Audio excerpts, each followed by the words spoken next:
عبداللہ بن عباس رضی اللہ تعالی عنہما الدر المنظم کے اندر یہ حدیث پاک موجود ہے کہ آپ نے حضرت عبداللہ بن عباس رضی اللہ تعالی عنہما نے ایک موقع پر اپنے گھر میں محفل میلاد کا اہتمام کیا اور اپنے گھر میں آقا کریم صلی اللہ علیہ وآلہ وسلم کے میلاد کا موضوع اپنے رشتہ داروں کو، دوستوں کو، بچوں کو اکٹھا کر کے آقا کریم صلی اللہ علیہ وآلہ وسلم کی ولادت کے واقعات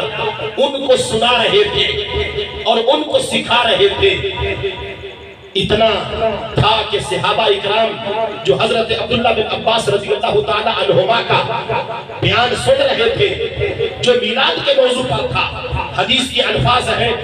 نہ نماز کے موضوع پر گفتگو ہو رہی تھی، نہ زکوٰۃ کے موضوع پر گفتگو ہو رہی تھی،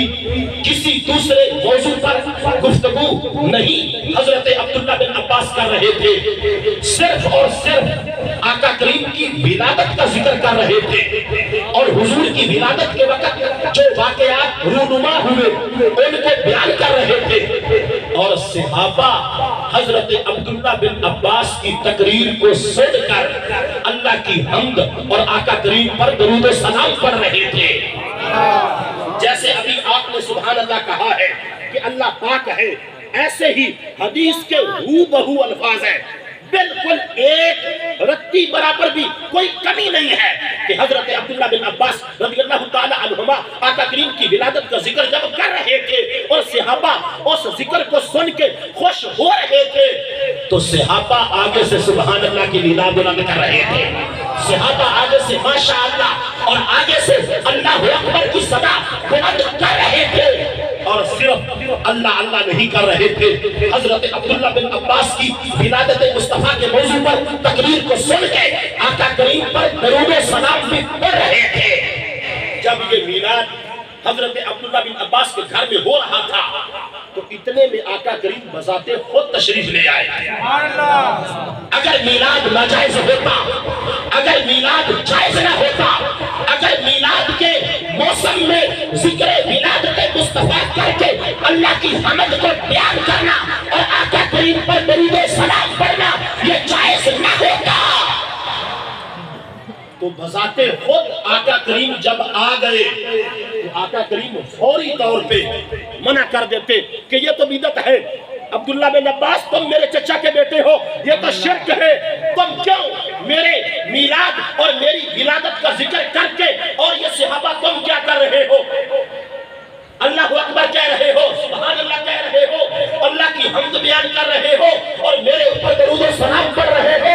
یہ کام تم کیوں کر رہے ہو؟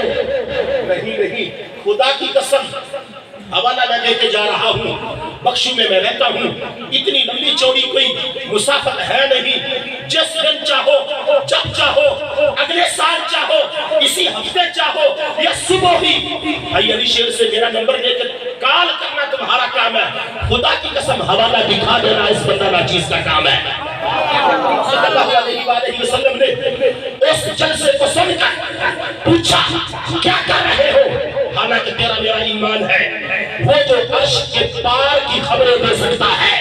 وہ عبداللہ بن عباس کے گھر کی خبر کو کیا نہیں جانتا ہے، لیکن پوچھا اس لیے ہے تاکہ قیامت تک کے لیے یہ میری بات سند ہو جائے۔ کیا آقا کریم نے فرمایا کیا کر رہے تھے؟ صحابہ نے کہا یا رسول اللہ آپ کی آمد کا ذکر کر رہے تھے، اللہ کی حمد بیان کر رہے تھے، آپ کی ذات پر درود و سلام پڑھ رہے تھے۔ آقا کریم صلی اللہ علیہ وآلہ وسلم نے ارشاد فرمایا میں محمد تمہیں اس رب کی قسم اٹھا کے یہ کہہ رہا ہوں میری شفاعت تمہارے اوپر حلال ہو گئی۔